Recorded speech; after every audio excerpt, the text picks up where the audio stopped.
Nagaanii fayyaanni Waaqayyoo hunduma keessaniif haa baay'atu. Arras dubbii sagalee Waaqayyoo qabadhee kan inni isiniif dhiyaadhee ani obboleessa keessan Galataa Dhinsaati.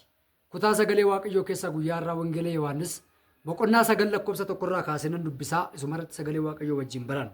Yesuus utuu darbuu nama dhaloota isaatii jalqabee jaame tokko argee yommus bartoonni isaa barsiisaa namni kun cubbuu eenyuutiif jaamaa ta'ee dhalate isatu yakke moo yookiis abbaa isaatii fi haadha isaatu yakke jedhanii Yesuusin gaafatan. Waaqayyo akka dubbii isaanitti dubbatu kadhan. Yaa Waaqayyo galanni guddaan siif haa ta'u. Yeroo kana karaa adda addaatiin biyya adda addaa keessa hojii adda addaa keessa ta'anii sagalee kana dhaggeeffachuudhaaf kan jedhan hundumtinuu maqaa ilma kee Yesuus Kiristoosiin karaa dubbii kanaa kan eebbifaman haa ta'an. Yeroo nu laatte kana keessatti nu eebbisi. Waa'ee hojii keenyaa, waa'ee jireenya keenyaa, waa'ee amantii keenyaa maqaa Yesuus Kiristoosiin nutti dubbachuun nu jajjabeessuun fedhaaf jaalala kee haa ta'u. Yeroo kana lolli karaa garaagaraatiin mana namaa irratti, gaa'ela namaa irratti, hojii namaa irratti, qalbii namaa irratti banamee jiru hundumtinuu maqaa Yesuus Kiristoosiin kan irraa cufame haa ta'u. Yeroo nu laatte kana keessatti nu eebbisuun fedhaaf jaalala kee haa ta'u.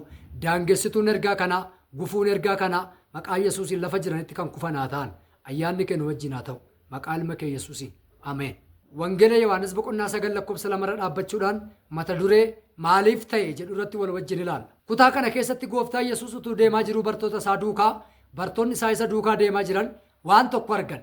Innis immoo nama isaan bukkeedhaanii jaamaa ta'ee dhaloota isaatii jalqabee jaame tokko arganii utuu Yesuusitti hin dubbatiin tarii jarri kun wal falmaa turaniiru natti fakkaata. Sababiin isaa gaaffii kana kan Yesuusiin gaafatu jara kanadha. Namicha jaamaa ta'ee jiru kana gaafa argan sababii abbaan isaa cubbuu hojjeteef, sababii haati isaa cubbuu hojjetteef, sababii abaluutiif yookiin immoo sababii ofii isaatii fi jaamaa ta'ee dhalate jedhanii waan haasa'anii fi gaaffii itti ta'e waa'een namicha kanaa. Kutaa kana keessatti namichi kun sababii maaliif akka inni jaamaa ta'e dhalachuu isaa irratti walii galaniiru bartoonni kun jechuudha. Namichi kun garuu sababii cubbuu isaa jaamaa ta'ee fi sababii haati isaa cubbuu hojjetteef jaamaa ta'ee fi sababii abbaan isaa cubbuu hojjeteef jaamaa ta'ee isaa irratti walii galuu hin dandeenye. Garuu jaamummaa isaa argaa jiru.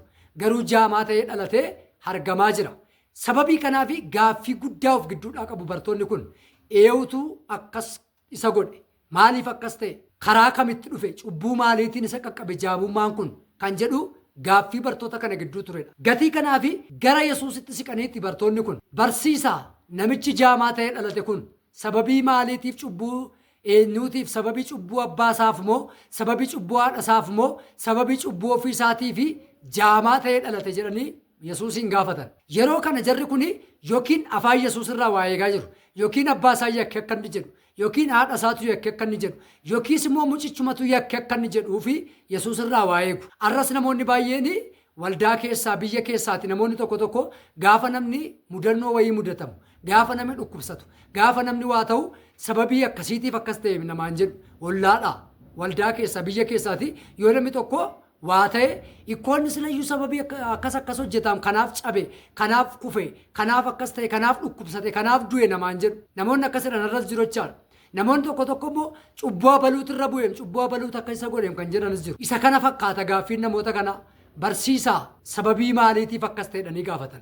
Yesuus garuu isa kan abbaa isaas dhiisee, isa kan haadha isaas dhiisee kan saatisutu hin jedhin namichi kun kan inni jaamaa ta'ee dhalateef waan tokkoyyuu miti. Sababii cubbuufis miti. Namichi fayyee ulfinni Waaqayyo akka ittiin mul'atuufidha ittiin jedhe. Maaliif ta'e kan jettu qabaachuu dandeessati sarra. Jireenya kee keessatti waan ta'e argite, bara kee keessa waan ta'e argite, mana kee keessatti waan ta'e argite, hojii kee keessatti waa ta'e atis maaliif ta'e kun narratti attamitti narratti ta'uu danda'e kan jettu. Namoonni baay'eenis immoo maalti carraa maaliitti isa qaqqabe, carraa maaliitti ishee qaqqabe, maaliif irratti ta'e kan siin jedhan qabaachuu danda'u. Atis carraa maaliin na qaqqabe, maafin akkas ta'e utuu nama akkasii ta'ee jiru kan jettu gaaffii qabaachuu dandeessa. Innis irratti ta'e kun waan ta'eef qaba. Akkuma gooftaan keenya Yesuus dubbate akeeka qaba. Kan sirratti godhe yeroo baay'ee kana seexanan irratti hojjete, mana koo irratti, hojii koo irratti, tajaajila koo irratti seexanan natti erge kan jettu baay'ee isaa seexana duwwaa miti. Wanti Waaqayyo sirratti ergas jira. Maaliif ta'e kan jettu qabaachuu dandeessa. Waan sirratti ta'e kanaaf nama baay'ees gaafachuu dandeessa. Ammaafin akkas ta'e, carraan koo maaf akkas ta'e, jireenyi koo maaf akkas ta'e, hojiin koo maaf akkas ta'e kan jettu qabaachuu dandeessa. Nama baay'ees gaafachuu dandeessa. Arra ergaan sii qaba. Isa waan ta'e kana sitti himuu danda'u Yesuusitti siquu qabda. Waan ta'e kana beekuuf, waan ta'e kanaaf fala isaa namatti himuu kan danda'u waan tokkicha qofaadha. innis Waaqayyoodha. Isa sirratti ta'e naan maaliif ta'e jettu kana beekuu yoo barbaadde Waaqayyotti siqi, Waaqayyotti maxxani, Waaqayyotti siqi. Maaliif jireenya koo irratti ta'e inni sitti hima. Hiika qaba wanti sirratti ta'e kun, dhiibboo miti wanti sirratti ta'e kun. Hiiki isaa nama bira hin jiru. Hiiki isaa harka namaa keessa hin jiru, harka Waaqayyoo keessa jira. Macaafa qulqulluu kana keessatti egaa jarri waa'ee namicha kanaa baruudhaaf Yesuusitti siqan. Namoonni furmaata argatan baay'ee isaa waa'ee jireenya isaaniif warra Yesuusitti siqanii gaafatanidha. Warra Waaqayyotti siqanii maaliif ta'e jedhanii gaafatanidha. Wangeela Maarqos boqonnaa 4:38 irratti bartoonni Yesuus wajjin gara bishaanicharraa gara gamaatti ce'uudhaaf deemaa jiru. Utuu Yesuus isaan duukaa jiru dhaan galaanichaa isaanitti ka'e. Markabi isaanii baay'ee raafame. Waan isaan raase kanaafi waan tokko godhan, isas gara Yesuusitti siqani. Yesuusitti siqanii tuttuqanii dammafkatan. Yesuusitti dammaqee ka'e. Dhaan galaanichaas iddootti deebi'e. Markabi isaanis nagaa argate. Qilleensi isaan raasaa jiru sun hundumtu gab jedhe erga Yesuus ka'ee booddee. Yesuusitti ka'e waan ta'eef. Yesuusitti siqaniitu dammafkatanii nuu dammaqi dhumuuf jedhaa jirra. Nuu dammaqi waa nurratti ka'ee jira. Nuu dammaqi waatu nurratti ta'ee jira jedhan. Waan sirratti ta'e kanaaf Waaqayyotti siqi. Waan mana keetti ka'e kanaaf Waaqayyotti siqi. Maaliif narratti ta'e kan jettu kanaaf Waaqayyotti siqi. Inni mana keerraa gab godhu, inni hojii keerraa gab godhu, inni tajaajila keerraa gab godhu sii dammaqa. Isatti siquu si gaafata. Kanaaf iyyuu namoonni macaafa qulqulluu kana keessaa Yesuusitti siqan baay'een isaanii argataniiru.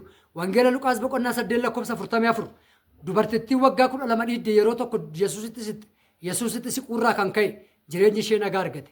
Dhiigi ishee waggaa 12 dhangalee hundumtuun dhaabbate. Waaqayyotti siqi furmaata argatta. Waaqayyotti gaafa sittu Waaqayyo waa'ee keetiif furmaata sii kenna. Wanta ati jireenya kee keessatti maaliif ta'e narratti ta'uu qabu jettu baay'een isaa waan ta'eef qaba. Waaqayyos waan godheef qaba. Furmaataaf hiikaaf ta'e baay'een isaa badisaaf si balleessuuf si ajjeesuuf miti. Yeroo tokko namoonni yeroo fiilmii ilaalan keessatti waan cigaasisaa waan baay'ee namatti ulfaatu fiilmii keessatti gaafa argan baay'ee na'anii rifatu. Garuu namichi iskiriiptii fiilmii sanaa barreesse jalqaba wanti sun akka ta'u jalqaba barreessee kaa'eera. Namicha iskiriiptii fiilmii sanaa barreessee kaa'e sanaa hin dinqu wanti namoonni dinqisiifatan. Wanti nama boosisus ta'e wanti nama kofalchiisu namicha iskiriiptii sana barreessee namicha iskiriiptii fiilmii sanaa qopheessee hin dinqu. Sababiin isaa isatu waan gaddisiisaa sana dura barreesse. Isatu waan nama kofalchiisu sana barreesse waan ta'eef.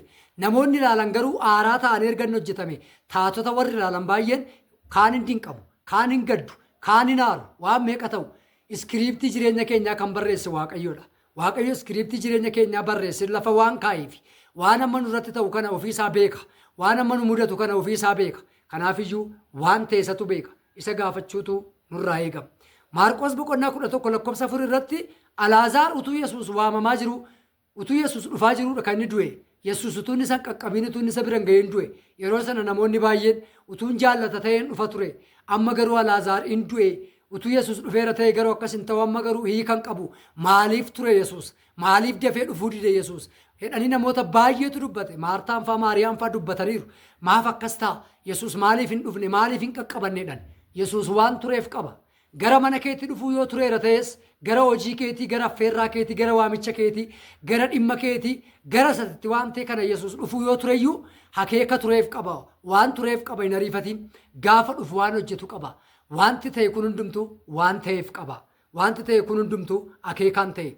Saduraa Saamu'eel 17:15 irratti Daawit dibamee ka'ee gara laga tikaatti, gara hoolota tiksuutti gad deebi'ee sokke.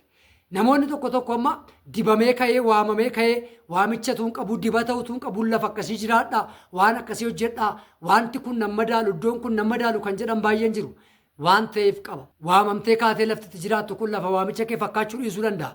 Waamamtee kaatee laftitti jirtu kun, dibamtee kaatee laftitti jirtu kun lafa akkati dibamte, akkati waamamte ibsu ta'uu dhiisuu danda'a. Waaqayyo tochi si kaa'e. Ati lafa filattee jiraatta miti, lafa Waaqayyo sii filate jiraatta. Waan filattee hojjetta miti, waan Waaqayyo sii filate hojjetta. Akkas taanaan lafa mataa keetiin qabdu. Akkas taanaan ergama mataa keetiin qabdu. Maaliif ta'e?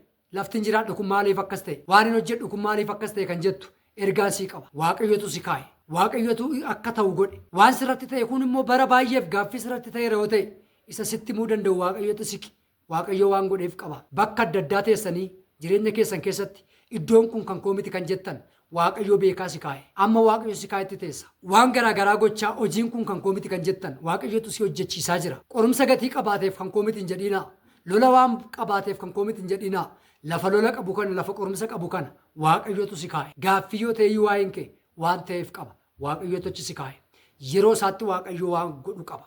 Waaqayyo si salphisuuf si balleessuuf miti kan inni kana godhe.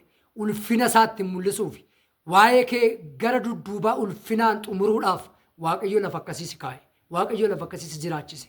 Waaqayyo hojii akkasii si hojjechiise. Kanaafiyyuu isa waa'ee ta'e sanaaf maaliif ta'e isa jettuufi attamitti ta'e isa jettuufi isa jalqabaa waa'ee kee Waaqayyoon gaafadhu. Waaqayyotu siqi. Inni si hubachiisa. Inni si jajjabeessa. Lafa si kaa'e kanaa Waaqayyo eebbaaf kabaja guddaadhaan gara ulfinaatti si geggeessa.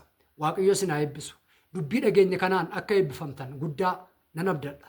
Arras obboleessi koo na wajjin jiru. Ogeessi kaameraa obboleessa koo Ifreem Dirribaati. Waaqayyo baraaf jireenya kee haa eebbisu. Kallattiif bakka garaagaraa teessanii dubbii kana dhaggeeffataa itti eebbifamaa kan turtan eebbifamaa sagantaalee keenya isa darbeef isa dhufaa jiru argachuudhaafi warri barbaadan nu hordofuudhaafi maatii keenya ta'uu kan feetan Ifaa Istiidiyoo sabiskiraayib gochuudhaan akkasumallee sheer gochuudhaan hiriyoota keessan qaqqabsiisaa isiniin jedha. Waaqayyo bara keessan haa eebbisu. Shaaloom.